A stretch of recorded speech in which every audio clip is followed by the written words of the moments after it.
এই যে লিকুইড সারটা আপনারা দেখছেন, আপনারা হয়তো ভাববেন যে এটা আবার কি দেখাচ্ছি। তো এটা হচ্ছে একটা তরল অমৃত সারও বলতে পারেন গাছের জন্য। তো এই সারটা বিশেষ করে আপনারা বারোমাসি এঁচোড়, ড্রাগন, লেবু, গোল্ডেন এইট, পেয়ারা, মাল্টা লেবু, সেই সঙ্গে সমস্ত রকম গাছেই কিন্তু দিতে পারেন। বিশেষ করে শীত শেষ মানে এখন একটা গাছে খাবার দেওয়ার একটা সময়। তো এটা কি আছে, এর সঙ্গে কি কি দ্রবণ নেওয়া হয়েছে, আর এটা দেওয়ার উপকারিতা কি, আর দিলেই বা কি হবে, আর কিভাবে দেবেন, প্রসেসিং কিভাবে করেছি, সম্পূর্ণ বিষয় নিয়ে আজকের এই ভিডিওটি। আসসালামু আলাইকুম সুপ্রিয় দর্শক মণ্ডলী, কেমন আছেন আপনারা? দেশ ও দেশের বাইরে যে যেখান থেকে আজকের এই প্রতিবেদনটি দেখছেন সকলকে স্বাগত জানাই আশার আলো এগ্রো চ্যানেলের পক্ষ থেকে। আপনারা তো জানেন আশার আলো এগ্রো চ্যানেল সর্বদা সবুজের সাথে, সেই সঙ্গে কৃষকের পাশে। 1.5 কিলো ডিএপি, 1 কিলো পটাশ। তো এইভাবে এই সারটাকে দেওয়ার পরে আপনারা দেখছেন এটা কত সুন্দর কিন্তু তৈরি হয়ে গেছে। তো এটাকে মোটামুটি 1 সপ্তাহ আপনাদের কিন্তু রেখে দিতে হবে। তো 1 সপ্তাহ রাখার পরে তারপরে কিন্তু এটা সম্পূর্ণ প্রসেসিং হবে। আর এর সঙ্গে কিছুটা ইউরিয়াও আপনারা দিতে পারেন, যদিও আমি ইউরিয়া দিইনি।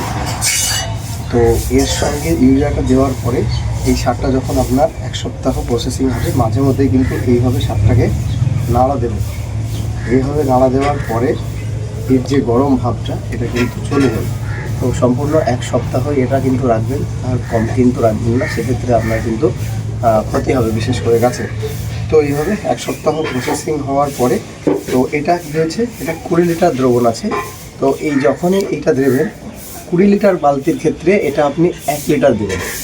আর এর সঙ্গে কিছুটা হিউমিক অ্যাসিড আপনাকে হিউমিক অ্যাসিড দিতে হবে। তো হিউমিক অ্যাসিডটা গুলে নিয়ে তারপরে তাতে জল দেবেন সেই বালতিতে, তারপরে কিন্তু এটা 1 লিটার দেবেন। 1 লিটার একটু বেশি দিতে পারেন, কিন্তু 2 লিটার দেবেন না, যেহেতু এটা একটা হাই প্রোটিনযুক্ত ফার্টিলাইজার, সেক্ষেত্রে কিন্তু আপনার গাছের ক্ষতি হবে। তো এই যে সারটার কথা বললাম, এই সারটা যখনই এখন ড্রাগন বাগানে দেবেন, দেখবেন আপনার অনেক নতুন নতুন খুশি আসবে। তো এটা ড্রাগন, কাঁঠাল, তারপরে আমি গোল্ডেন এইট, পেয়ারা সমস্ত কিছুতেই দেবো, লেবু গাছেও দেবো। তো এটাও কিন্তু আপনারা দিতে পারেন। তো এইভাবে দিলে দেখবেন আপনার গাছগুলো সুস্থ সবল হবে, বা সেই সঙ্গে আরও নতুন নতুন অনেক ড্রাগনের ব্রাঞ্চ আসবে, আর সামনের সিজনে কিন্তু পর্যাপ্ত ফলন অবশ্যই পাবেন। তো আপনাদের যেটা বললাম, এই যে আমি দেখছেন আপনারা যেটা দিচ্ছি, এটা হচ্ছে হিউমিক অ্যাসিড। তো হিউমিক অ্যাসিডটা দেওয়ার পরে কিন্তু এইভাবে নাড়া দেবেন। তো এইভাবে নাড়লে কিন্তু দেখবেন আপনার যে জলটা সম্পূর্ণ একটা কালো কালারের একটা দ্রবণ তৈরি হবে। তো এই যে হিউমিক অ্যাসিড, তার সঙ্গে এখন আমরা এই যে খোলটা আপনাদের বললাম, আমি কিন্তু 1 লিটারের একটু বেশি নিয়েছি। এটা দেখছেন আপনারা, এটা কিন্তু 1 লিটারের মগ। তো আমি 1 মগ দিয়েছি আর সামান্য একটু দিয়েছি। তো এইটাকে এভাবে দেওয়ার পরে তারপরে আপনাকে ভালোভাবে নেড়ে নিতে হবে। আর খোলটা যদি অনেক দিনের বেশি পচানো হয়, সেক্ষেত্রে আপনারা মোটামুটি একটি ফাঙ্গিসাইডও কিন্তু এর সঙ্গে দিতে পারেন। তো এইভাবে কিন্তু নাড়ার পরে দেখছেন এটা কিন্তু সম্পূর্ণ কালো কালার হয়ে গেছে। তো এরপর এটা আমরা বালতিতে তুলে নেব। বালতিতে তুলে নেওয়ার পরেই কিন্তু দেব। এই যে সারটা আপনারা দেখছেন সম্পূর্ণ জৈব একটা তরল সার, তার সঙ্গে কিছুটা রাসায়নিক দেওয়া হয়েছে। তো এখানে যে আপনারা কালারটা কালো দেখছেন, এখানে দেওয়া হয়েছে হিউমিক অ্যাসিড। আর কিভাবে কি খোল বা ডিএপি সেই সঙ্গে পটাশ দিয়েছি সেটা তো আপনাদের দেখালামই। তো চলুন এবার এই যে দ্রবণটা আমরা তৈরি করলাম, তো এবার এটা গাছে কীভাবে দিচ্ছি সেটা আপনাদের একটু আমার সঙ্গে শেয়ার করব। তো আপনারা এই যে দেখছেন, এই যে গাছগুলো দেখছেন, এই সমস্ত গাছের ক্ষেত্রে বড় গাছ যেহেতু, এই যে গোড়া থেকে নিয়ে, গাছের গোড়া থেকে একটু দূর দিয়ে নিয়ে মোটামুটি এইভাবে 2 লিটার কিন্তু আমাকে দিতে হবে। তো এইভাবে 2 লিটার দিতে হবে।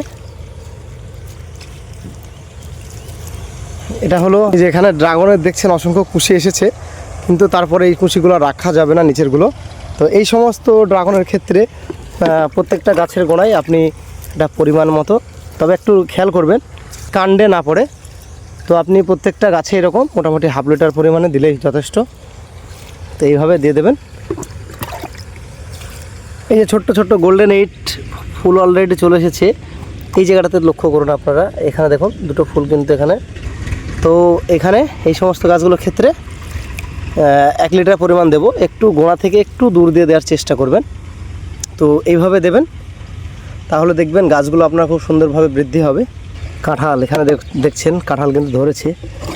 তো এই সমস্ত গাছগুলোর ক্ষেত্রে একটু গোড়া থেকে দূর দিয়ে এইভাবে কিন্তু 2 লিটার করে দিয়ে দেবো। এটা দেওয়ার পরেই এই যে সারটা দিলাম, এটা দেওয়ার পরেই কিন্তু এবার কাঁঠালের যে জৈব খাবার যে সার আমরা প্রস্তুত করি, তো সেটা কিন্তু আমরা তৈরি করব কিছুদিনের মধ্যেই।